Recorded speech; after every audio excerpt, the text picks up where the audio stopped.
Thank you. So we're gonna go over a few things today. Those are the questions, and at the end I have bonus, PPP. I hope you remember what it is, and then forbearance. We talk about it again. All right. So the first question is, does lender approve full income if the borrower stay home 2 months due to COVID-19? So it really depends. It depends. I give 3 scenarios so that we all gonna learn by scenario. This is real scenario. So case number 1, the client, he worked, there are people, they work 80 hours every 2 weeks, meaning, but 1 week they work 32 hours, right? And the other week they work 48 hours. So when we submit that loan in, and for some reason the underwriter doesn't approve his full-time income, because he sees that every week the hour is different. But because the underwriter not really know what's going on, it's also our fault that we didn't tell them in advance. This is how my borrower working. He worked 80 hours every 2 weeks. So we have to go back to our borrowers. Also, in order to be able to use full-time income for the borrower right now, we have to prove to the lender the borrower working full-time before pandemic and still working full-time now. So because my borrower, he's really good with a computer and he's willing to give the paperwork, so I asked him to provide me all his pay stuff from the beginning of the year. You don't have to do that, but I do that. I asked him all the pay stuff January, February, and March, and then when he came back to work, and he stayed home 2 months because he had positive coronavirus test. So he did stay home 2 months. So when I submit the new pay stuff, I mean the old pay stuff and the current pay stuff to prove to my lender, I also say my client is working 80 hours every 2 weeks. So you see 1 week the hour is less than the other. But that's how it is. So when the underwriter review all the pay stuff proving that the borrower is a full-time employee before the pandemic and now, right now is important because right now he's also working full-time. We have to prove he's working full-time right now too by showing the 80 hours every 2 weeks, and they approve his full-time income. So case number 2. So again the rule is the client has to work full-time before and after the pandemic to be able to use the full-time income right now. Case number 2, 37 hours each week before and after COVID-19. Some people, they work 37.5 hours a week. That's still considered full-time if they've been working like that for many years. Some people even work 35 hours a week, but they've been working 35 hours a week for many years. That is still a full-time job. Same situation when we submit a loan and underwriter look at the pay stub saying this person not working 40 hours a week, so they don't approve the full-time income. In that case, the loan doesn't work. We have to go back and prove to lender my client been working 37 hours a week for so many years before the pandemic and after the pandemic.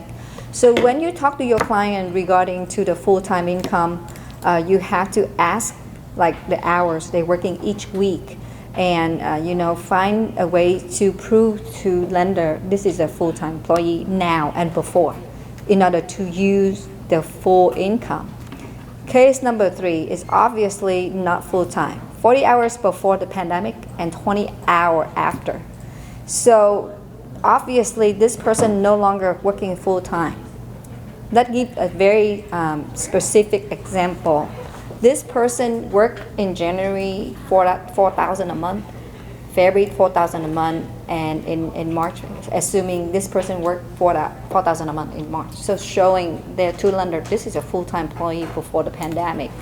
But then this person stayed home since April, May, June, July. It's 4 months staying home. And in August, this person come back to work, but the workload is half, so they only work half a time. So 2,000 in August. Listen, this is how lender calculate the income. 4,000 in January, 4,000 in February, and 4,000 in March. How much is it? 12,000. And then 2,000 in August.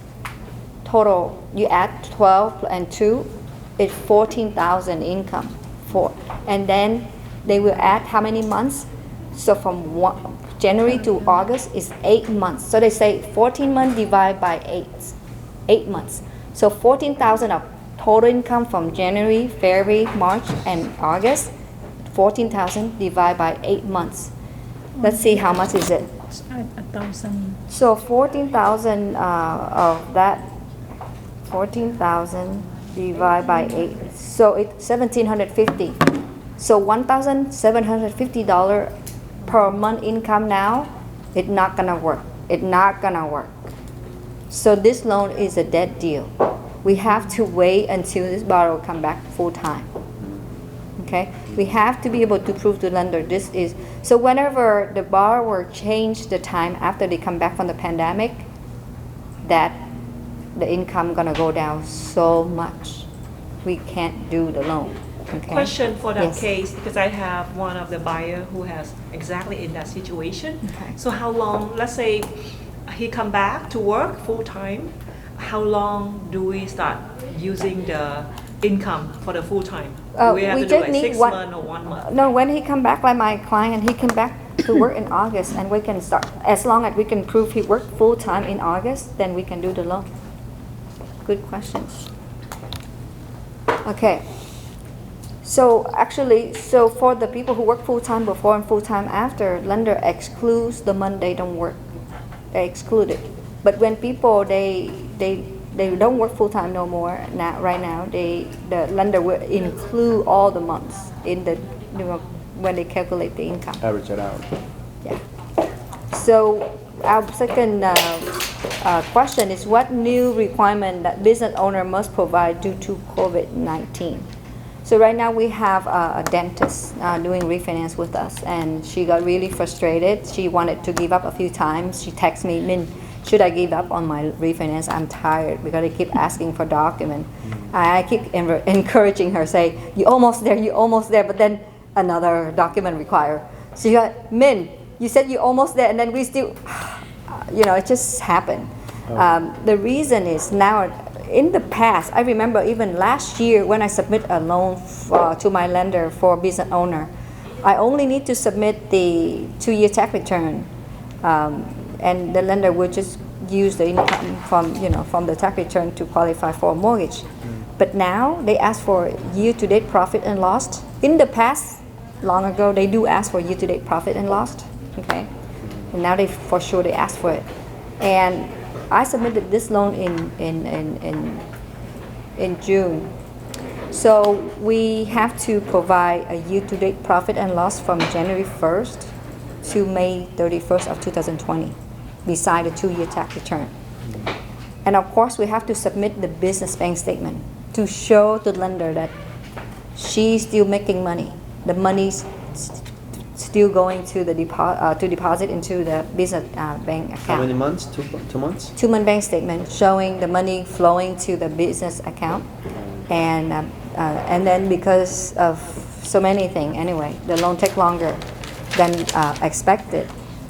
By July, we still haven't closed the loan yet. They asked us to provide an updated P&L, meaning the P&L from January 1st of 2020 to June 30th, 2020. Yeah. She started getting mad. Like, what? I just provided to you, and then you ask again, okay?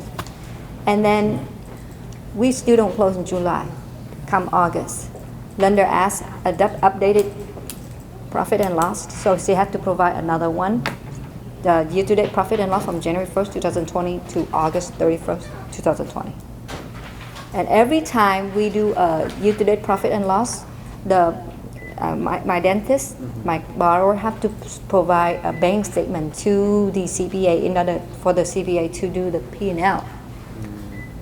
So in a way, you have to show that the income go to your business account, and then you have to show expense, and But Do they have to get a letterhead from CPA too? No, Verify the we don't need. business. We just need the P&L and the CPA, the one who signed it. So that means lender look into every little thing now. when it comes to business owner, when they do refinance. It's a lot tougher. Yeah, that's what Yolanda too. Yeah. Before it was easier, that now there's a lot of things. A lot of condition. And even there is one lender that I never submit any loan to that lender if the borrower is a business owner, because that lender doesn't want business owner loan. They increase the rate like crazy. So nobody submit the loan to them.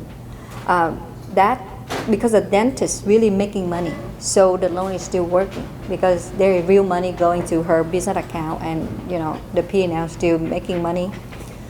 But the multi-business owner have a big problem. Multi, some people are still doing very well, but some the business reduce, right? This is a purchase loan, and the business owner have to, of course, provide 2-year tax return and year-to-date profit and loss. But multi is harder. Lender ask the borrower to provide invoices of the transaction that she sell multi for 1 week, and of course the bank statement. It's really hard, and it most of the time, if the business owner making that same amount of money as she stated in the profit and loss, then that's nice. That will be helpful. What if the business owner not really selling that much? Then the loan die. Okay.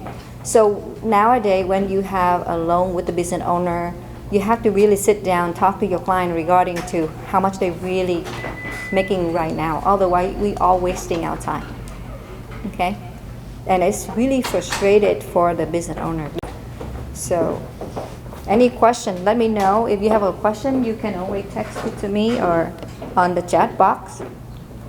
Otherwise, we go to the next one. So, if rates still good after half a point adverse market fee kicked in? Yes, it's still really low. Okay. So it's not a problem at all.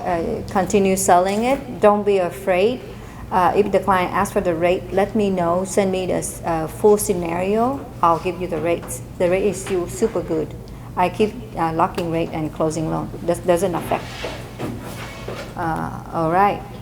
So the next question is more interesting because I keep getting this kind of borrower in the last few weeks, and I want to bring it up so that nobody wasting time. When you bring in a loan, you want to know everything about the person's financial situation, and especially the mortgage itself. So look into this. I crop and I paste it into here. So this borrower asking us to do a refinance cash out for them. They want 100,000 cash out, whatever they want to do. I don't know, but I look at when I get the whole package. But the first thing I look at is the mortgage statement. I don't look at I don't pull their credit. I don't look at anything else. I don't even look at the income. I look at the mortgage statement. And I look at it, I say, oh, there is a non-interest bearing principal balance. Do you see it? Anybody see it? It's right here. Do you see it? There are two different principal in this mortgage. One is interest bearing principal balance and non-interest bearing principal balance. What does it mean? That means the borrower have the total mortgage. The loan amount is $537,000 something plus $1,099. So this borrower have more than $700,000 debt mortgage. But in this more than $700,000, $200,000 is not being charged for interest. Lender, I think they've been through some kind of loan modification, and lender give them a break on $200,000 no interest. So every month they pay only 2% interest rate on $537,594, not 700 something.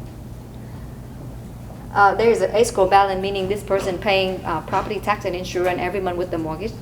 So we can ignore this. But look, I'm going to read it for you. The non-interest bearing principal balance includes all deferred amounts related to a mortgage assistance program. So if there is anything that lender want to add into the loan, it go here. for example, interest or something. I don't know what they do. I don't read the notes, so I don't know what's going on. I don't know the term. And then let's read the last one. The principal balance does not represent the payoff amount of your account and is not to be used for payoff purpose. So this part right here, the 537,000 is not the payoff amount. If this person going to sell his home or her home, she had to pay off this plus this 500 something plus 199,000, not just the 537,000. So because the borrower actually had two debts, not one. The total is over 700. So when I receive this, I read this. And by the way, she paying monthly payment is, principal $879 and the interest $897. So total, this amount is over $1,600 a month, very low. For over 700,000 loan amount, and she pay only 1,600 something for a mortgage, monthly mortgage. That's very low. So I emailed back to the borrower right away. I asked, do you know that if you refinance cash out with me now, your total new loan amount will be 800 something. And you're gonna pay interest on all of it. Not right now you pay interest on only 537. And I even give her a calculation. I say, hey, for example, I can do this loan for you, 800 something down loan amount. Your rate is 3.5% for 7/1 arm. You pay 3,500 for closing costs. I lay out all the number, and your monthly payment is 3,000 something. I send back the email right away. So right now she pay only 1,600. Are you willing to pay 3,000 something for 100,000 cash out? Also, right below 2%, there is something say. Can you read it? Until November 1st. Okay, November. you guys have better eyes. So until November 1st, 2020. So this rates, I asked them how long. So what happened after November 1st of 2020? She said the rate gonna go to 3.875. But I said, would it apply to only this or the whole thing? And she said only apply to this. So if she told me, if she say, Min, after November 1st, 2020, the rate gonna be 3.8% apply on the whole entire thing, then I would definitely advise her to do the refinance right now. Because they're gonna make her pay interest on everything, then why not doing it, right? Could benefit her with the lower rate and she get the cash out. But if it doesn't include this, she paid 3.875%, but only for 537,000, she should keep it. Unless she really want to cash out, that's different. Because I know when you can exclude this much money, you win. Even honestly, if they increase this from 2 to 4.5%, but they exclude this, the interest from here, she still benefit from it. So when I do a loan for my client, I always think about the benefit for the client. Because I don't want to process a transaction, close a loan for my benefit. It's not how it works. It's for their benefit because they have to pay a lot every month. So remember, you have to take care of your client very well. You don't believe every week I deny a loan because the loan is not benefit to my client. Every week. People call me on the phone, I talk to them, I ask them a few questions, and I look into the mortgage and say, no, I'm not gonna do your loan for you. Why? Why, Min? I love to work with you, but it won't benefit you if I do mortgage refinance for you. And they ask me why. I explain to them, and they appreciate it. So, if you sell something, you make sure you here not just to sell, it's not to make money for yourself, to benefit the people you work with. That's the most important thing. And when you go home, you feel so happy. You're helping someone. And then they will refer you people. Yes. Exactly. And they become your friend. Yeah. Because they say, oh my God, she's awesome, right? She doesn't do it because of money. I told my client, it's not I don't need money. When I do the right thing, money follow me. I do need money. I need to take care of my mortgage too. We all have a mortgage. But we only do the right thing. No different than that, okay? So when you look at the mortgage, make sure you read. Don't just read how much they pay a month, what the interest. Read everything on it. It's important, okay? She doesn't respond to me if she want to move forward or not, and to me, she doesn't benefit for doing it. Anyway, this is the question, how do you present your borrower, how much borrowers save for switching from 30-year fixed to 15-year fixed. These borrowers make me think about how to present to them this way, because this borrower called me and he said, I had this mortgage 10 years ago. So they refinanced in 2010. The interest rate at that point, 3.5% for 30-year fixed, and the mortgage balance at that time is $480,000. So you see everything here. And for that 3.5% rate, the monthly payment is over here, $2,155.41. And you see scheduled number of payment is 360 months. Okay, actual number of payment is 360 payments. And look at the bottom right here, total interest. If this person keep paying the mortgage until 30 years, and how much interest he had to pay? $295,949 interest alone. Interest. Of course, by the time, by 30 years later, they pay off the mortgage. No more mortgage, but they pay almost $300,000 for interest, right? And they've been paying 10 years. Okay, so I asked them, what is your current balance right now? They say $372,000. I said, let's see if we should do your refinance or not. Because he said, I don't want to start over 30 years again. Okay, let's do 15 years. You don't even, you're supposed to pay 20 more years, right? But let's do 15 years. So that means you save 5 more years. The rate right now is 2.5%. Of course, you have to pay for some closing costs. But look at your monthly payment, $2,480. It is more than the payment right now, because the payment right now is $2,100 something. Because this is 15 years, you save 5 years of not paying mortgage, and look at the total interest. Total interest, yeah. $74,482. So if you don't do anything, you know for sure by the end of 30 years you pay $300,000 interest. But you do something today. You take some action. You refinance. First of all, your rate is lower. For sure, you save some money. But the 15-year fix, it saves you so much money. Let's take a look. So I have one side is the 30 years, because you see the 360 terms. And the other side is a 15-year, 180 term. You see the difference in the payment is more than $300, right? Or 200 something. But the interest is so much different. Of course, the borrower been paying 10 years of interest already. Maybe he or she been paying $100,000 interest already. But if he doesn't do anything, he keep the 30-year fixed loan until 20 years later, he pay another $200,000 interest. So 200 instead of 74 or 75,000. Should you do it or not? Make your client think about it and answer your questions. If you don't do anything, that's fine. You accept whatever happened to you, that's fine. Then if you do something, you save more than $100,000 for sure.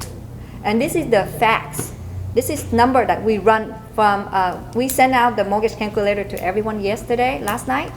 Use that calculator, plug in a number, play with it. It's a very simple tool, but it's so powerful when you have to explain to your client how much they have to pay and how much they save. Use it, help your client, okay? Any question? If you don't have a question, and I'll go on. So remember when we started the pandemic, government roll out PPP, it stands for Paycheck Protection Program. Do you know the meaning of this program? Anybody? Anyone? To help employer to pay a payroll for their employee. Very good. And to continue to stimulate the economy. Exactly. The government doesn't want the business owner to shut down the business. The government want the business owner to continue opening. So they give the money to the owner, so the owner pay to the employee. That's why Pacific Way, we keep paying, we don't close even one day. So we have the money from the government when we use that money to pay for our employee. That's awesome. So the question right here, can a borrower use PPP for down payment or reserve? Anyone? I don't think Yes. so. No. It's not the purpose. The purpose is to use to keep the business open, to pay for the employee. So if someone not paying the employee but uses money to buy a home, lender not gonna accept it. The PPP money is not going to be able to use for down payment or reserve. Even you use it for reserve, that's not gonna work. The PPP is only for paying the employee the salary to keep the business open. I'm so happy we are living in U.S. and the government give everyone money. The business owner and the one who don't make a lot of money got 1,200, right? You know, I didn't know at the beginning. I said 1,200. What for? I was like, what for? I was like, why the government doing that? And I met one of my clients. And the couple they are an old couple, but they're still working. They told me, I've been working like 30 more years and more than 30 years, and I never make this much money in my entire life. Because now she have the unemployment, and the unemployment is over 4,000 total a month, and she have 1,200 from the government. She said, I'm so happy. And I've been using the money to buy a lot of things for myself. And I create a whole big backyard in my garden. She bought so many things. She planted all kind of vegetable in her backyard and flowers. She's so happy. So after I talked to her, I realized, oh my God, so the government give people money to spend. When they have the money, they spend. And when they spend, they help the economy to go back faster. That's so smart. And I was like, oh my God, we're so lucky. We live in America. Even though I don't get that 1,200, but I'm so happy seeing people are happy. See? Awesome, right? So PPP again is not going to be able to use for payment or reserve, down payment or reserve, okay? Forbearance. I had mortgage forbearance for 3 months. May, June, and July. Can I refinance now? Okay. Nam, do you know this? If you want to refinance now, you have to pay all the money or 3 months. Awesome. Yeah. So we had a lot of this loans, a lot, or like 60% of the loan in the pipeline, they have forbearance. Okay. And by the way, I heard some news that some very big lender out there trying to give people forbearance without they knowing. You know that? This is a game. I think when they give people forbearance, they earn some government assistance money. So even people don't want the forbearance, they still give it to them. And somebody got sued right now. Because I was like, what happened? Because one of the clients, he got frustrated when he knows that he have forbearance. He said, I set automatic payment every month. Why now I am in forbearance? Because he don't even know he in forbearance. And he is in forbearance. Because when he buy a home and we realize you are in forbearance, you need to make a monthly payment to pay off your missing payment. He said, what? I've been setting up auto payment. Why? So anyway, in order for the borrower to qualify for a mortgage now, the only thing we need to do is ask the borrower to pay off all the missing payment. So if you didn't pay June, July, and May, pay them off. And get a letter from the lender stating your, of course, right? For example, it comes to you on August, right? They do refinance. They have to pay August too. So May, June, July, and August to make the current to make the mortgage balance current. That means they are in current situation, and the letter from lender have to say that this borrower is no longer in forbearance. We need the letter and the mortgage statement showing is this current. We need two things to get the loan going. That's it. Any questions? So that's easy, but when you have the borrower that have forbearance, just advise them to go make a payment and make sure the payment should be from their bank account. So because lender always ask where did you use the money to pay for the missing mortgage payment, we have to prove it to lender the money come from their own account, right? If it's a gift, we have to prove it is a gift, okay? Because some people, they don't even afford to pay all 4 months of mortgage. That's my next question, can it be a gift? So A gift is okay if it's an owner occupied. A lot of people, when they are in forbearance for more than 4 months, it's so hard to make the payment. Yeah. Because a lump sum is much harder than a monthly. So if you have, anyone that in forbearance, talk to them. So it's not like if they have equity and they want to take out 50,000, they cannot pay it from there. They have to pay it up front first. You have to get it current before you get a mortgage, right? Got it. A lot of people are expecting a foreclosure in next year due to those accounts that people cannot pay. But I think a lot of them have equity in the home, so they're not gonna let it go foreclosed. They might just sell the home. So work hard, talk to the people who need help. You can either help them whatever to keep their home or help them to sell the home, not lose their home. Don't let people go into foreclosure, because foreclosure is bad. Nobody win in foreclosure, and also it's bad on the credit report for 7 years. So talk to all your clients. Again, take care of your clients. Make your phone calls every day, asking how they're doing, if they need help.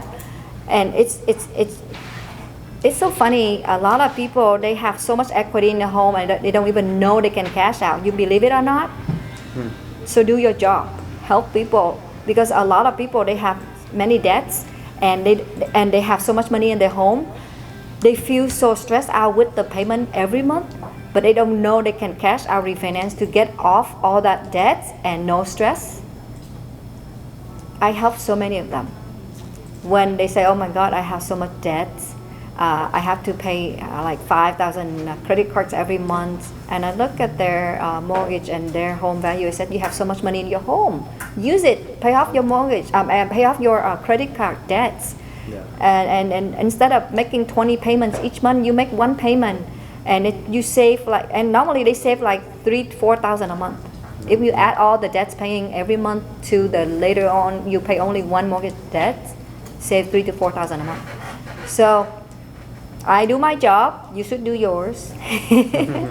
Call your client, helping them to get out of whatever it is that stress them out. And of course, bring loans for me to close. What would be a good tool to go out there and get leads for mortgages or for real Leads? estate? I don't buy leads. I don't believe in leads. I take care of my own client. So you call your past client or your friends or your people that you know. If you go to do your, you go to the place to do the, what do you call it? Dry cleaning? Oh, okay. Talk to the people at the dry cleaning. Right. Ask them if they need a mortgage or the home or whatever. Talk to your CPA, talk to your accountant, talk to your friends. Ask them for referral. Sure. Tell them who you are and ask them for referral. And normally when people, they know us, they trust us, they will refer client to us. You don't, because leads, they don't know us. They don't know who we are. It's so hard to work with the people they don't know us. Yes, Jiu. I have clients, they don't have the forbearance of the mortgage, but they have the deferment of the credit card and auto loan. So is they qualify for refinance? I think we still okay with that. I had auto loan deferment. April, May, June. And now it's okay? Chị Jimmy, can you answer that question? Yeah, I have the one loan, they have the deferment forbearance on the student loan. But now the lender, they will calculate, the minimum payment. But they still defer, but the thing, they still count the payment if, they get back to pay. Auto loan do the same. I think so. I think So- so. It's the same. So thing. for all the deferment, like auto loan deferment or student loan deferment, the lender doesn't make the borrower pay the missing payment, doesn't make. But all the monthly payment have to be calculated into a DTI because one day they have to pay anyway. Yeah. But that's very good question, Ewing. That happened a lot too. So everywhere now they offer forbearance. I think they get some kind of government money to help. Yeah. So no more question. Then we done. Thank you everyone for being here today. Thank you. Thank you so much. Thank you. Bring your note next week. Don't leave it home. Yeah. Anh Đào, you have question?